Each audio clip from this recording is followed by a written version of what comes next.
Assalamualaikum warahmatullahi wabarakatuh. Nama saya Aulia Berliani dari Prodi Desain Komunikasi Visual. Di sini saya akan menjelaskan tentang kisah Nabi Ishak alaihissalam. Nabi Ishak dilahirkan di kota Kan'an pada tahun 1761 sebelum Masehi. Nama Ishak berasal dari bahasa Ibrani yang berarti tersenyum atau tertawa. Nabi Ishak adalah putra kedua dari Nabi Ibrahim alaihissalam dengan Sarah. Dalam Al-Quran ayat 69-73 bahwa suatu saat Nabi Ibrahim akan kedatangan tamu-tamu, yaitu malaikat Jibril, Mikail, Israfil. Tamu-tamu tersebut memberi selamat kepada Nabi Ibrahim alaihissalam akan kelahiran seorang putra yang bernama Ishak. Nabi Ibrahim terkejut karena Sarah saat itu sudah berumur 90 tahun, tetapi ia juga sangat bahagia. Nabi Ishak ditugaskan untuk meneruskan dakwah Nabi Ibrahim di tanah Palestina. Beliau menyeru kepada kaum di sana untuk menyembah dan mengesahkan Allah Subhanahu wa Ta'ala, mendirikan sholat, menunaikan zakat, serta mengerjakan kebajikan-kebajikan lainnya sesuai dengan apa yang diperintahkan oleh Allah Subhanahu wa Ta'ala. Ketika sang ibu udah tiada dan ayahandanya sudah tua, beliau tak kunjung menikah.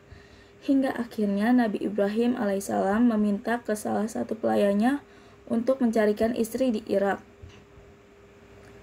Pelayan tersebut menemukan seorang putri Batuel bin Nahor, yaitu Ribka, untuk Ishak. Akhirnya pada saat Nabi Ishak berumur 40 tahun, menikahlah beliau dengan Ribka. Selepas menikah, beliau mengetahui bahwa istrinya mandul seperti ibunya. Tetapi mereka terus berusaha dan berdoa kepada Allah Subhanahu wa Ta'ala. Dengan kebesaran dan kekuasaan Allah, beliau mendapatkan keturunan pada usia 100 tahun dan isinya melahirkan anak kembar. Putra pertama bernama Esau atau Aisyu dan yang kedua bernama Yakub. Saat dewasa, mereka memiliki ketertarikan yang berbeda. Esau lebih suka berburu dan Yakub berpengaruh lemah lembut seperti ibunya. Ketika merasa bahwa fisik Nabi Ishak melemah, ia meminta Esau untuk pergi berburu dan memasakkan masakan kesukaan beliau. Hal ini bertujuan untuk mendoakan keberkahan bagi Esau dapat meneruskan dakwahnya. Tapi mereka tidak setuju. Ia meminta Yakub untuk menghidangkan masakan untuk Nabi Ishak.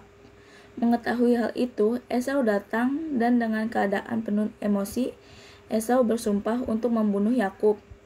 Ia juga meminta agar doanya ditarik, tetapi tidak bisa.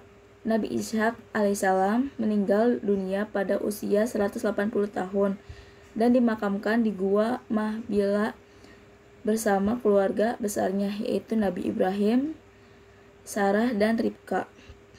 Mukjizat yang dimiliki Nabi Ishak adalah: 1. Atas izin Allah, beliau mendapatkan keturunan pada umur 100 tahun dan keadaan istrinya yang tidak bisa hamil.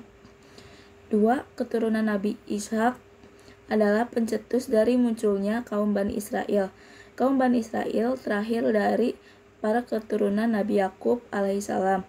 Nabi Yakub memiliki nama lain Israel, dan ia merupakan keturunan Nabi Ishak.